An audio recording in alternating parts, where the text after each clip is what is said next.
ও এটা কি বললো? সরি আপনার লাগেনি তো? কিসের সরি? তুমি তো ইচ্ছা করে আমার হগনরথকে ধাক্কা দিলা। আমি মোটো ইচ্ছা করে ধাক্কা দেই নাই। আজব ব্যাপার, আপনি ব্যথা পান নি জানা? আমি সরি। আপনার নামটা? শিলা। শিলা, নাইস নেম। হ্যাঁ, কেমন আছেন আপনি? আপনি কিন্তু অনেক লাকি, এরকম একটা বউ পাইছেন। এরকম বলতে তুমি কি বোঝাতে চাই না ভাইয়া? ভালো একটা বউ পাইছেন। উল্টা পাল্টা কিছু তুমি যদি করছো। শিলা, মাশাআল্লাহ শুভ, তুই এক কাজ করতো জামাইরে নিয়ে আমগো পুরা গ্রামটা ঘুরা দেখ। কোনো দরকার নাই নানু, আমি একাই পারবো। বিয়ের আগে দুইজনের একা ঘুরন যাইবো না, গায়ের মানুষ গুণনাম করবো। আপনি কিন্তু অনেক সুন্দর গুছায় কথা বলতে পারেন। সবাই তো আর তোমার মতো না, তোমার কথা তো রসকস কিছু নাই। তুমি কিছু বলতেছো না কেন শিলা? আহা ভাবি, তোমরা দুজন ঝগড়া করতেছো কেন? আমরা দুইজন এখানে কি করছি? চলো আমরা একটু সাইডে যাই, তাদেরকে একটু টাইম দিই, তারা একটু দুইজন কথা বলে। চল চলো আমরা ওদিকে যাই। শিলা, তোমাকে যেন আমি কি বলেছিলাম? আহা ভাবি, আমিও তোমাদের দুজনের ভালোর জন্যই করলাম, তোমরা দুজন একটু টাইম স্পেন্ড করো। চলো এত কথা বলো না ভাই, বসুন এদিকে। তাহলে তো গ্রামের পিছটাই পাবেন না রে ভাই। তুমি কাছে একদম ঠিক করলা না। ঠিক আছে ভাই না? তুমি কাছে একদমই ঠিক করলা না। আমি তো ইচ্ছা করে পালাই নাই। আর ভাই তো বলতেছি ইটস ওকে, কোনো কিছু হয় নাই। ভাই আপনি ঠিক আছেন তো না? স্যান্ডেলটা ধরো। তুমি তখন ভাইয়াকে ইচ্ছা করে ফেলে দিছো, তাই না? কি বলো, আমি কেন ইচ্ছা করে পালাবো? ও তো বসতে যে পিছ লাগে নিজে পড়ে গেছে। আমি কিন্তু দেখছি তুমি আস্তে করে পা বাড়াই দিছো।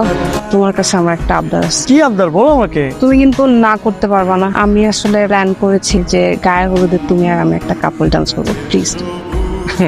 আমি নাচতে পারি না, প্লিজ। আমি সব নাই। আমি আছি না, আমি তোমাকে শেখাবো। তুমি শেখাবো?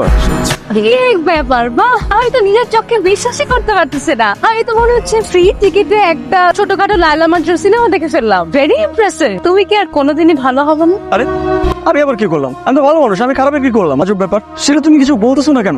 না ভাবি, আমরা তো তোমাদের গায়ে হলুদে ডান্স করার জন্য একটু ডান্স প্র্যাকটিস করছিলাম, তুমি ভুল বুঝতেছো। এক্স্যাক্টলি। ওইদিকে অনেক কাজ পড়ে আছে, আমরা চলো যাই। এই সিনেমাটা আমরা পরে শুট করবো।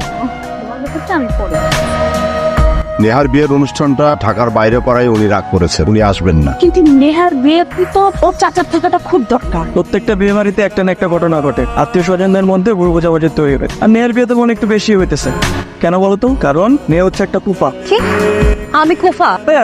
পুপা না তো কি, যেটা হোক, নেহা যেহেতু আমার কাজিন, আমি যে চাচাকে কনভিন্স করে নিয়ে আসবো। দেখো চেষ্টা করে, আমি অনেক চেষ্টা করেছি, ওর রাগ ভাঙাতে পারিনি। আমি অবশ্যই চেষ্টা করবো। পারবি তো ভাই তুই? অবশ্যই পারবো না, সবাই যেহেতু খুশি হবে, আমি অবশ্যই তাকে কনভিন্স করে নিয়ে আসার চেষ্টা করবো। শো ভাইয়া, আমি তোমাকে অনেক ভুল বুঝেছি। তুমি যে আসলে আমার জন্য এতটা কেয়ার করো কখনো বুঝতে পারিনি। আরে হয়েছে, বান দিতে হবে না। থ্যাংক ইউ সো মাচ ভাইয়া। ওয়েলকাম। এগুলো কি লাগাইছে তোমাকে? কি বলেন ভাই এসব? আরে এই যে দেখো, এগুলো কে লাগাইছে? তরকারির ঝোল। এটা নিশ্চয়ই পেতনিটার কাজ ভাই। কি বলো, তোমাদের বাড়িতে পেতনি আছে নাই? পেতনি না ভাই, আপনার অবশ্যই। ও বিয়ের আগে আমার জীবনটা বরবাদ করছে, বিয়ের পর আপনারটা বরবাদ করবেন। আরে তুমি কি যে বলো। কিচ্ছু বরবাদ হবে না, তুমি তোমার শার্টটা দাও, আমি থুই দিচ্ছি। আরে দা, তুমি আমাদের বাসার গেস্ট, তুমি কেন শার্ট ধুতে যাবো? শার্ট ধুবো ওই নেহা।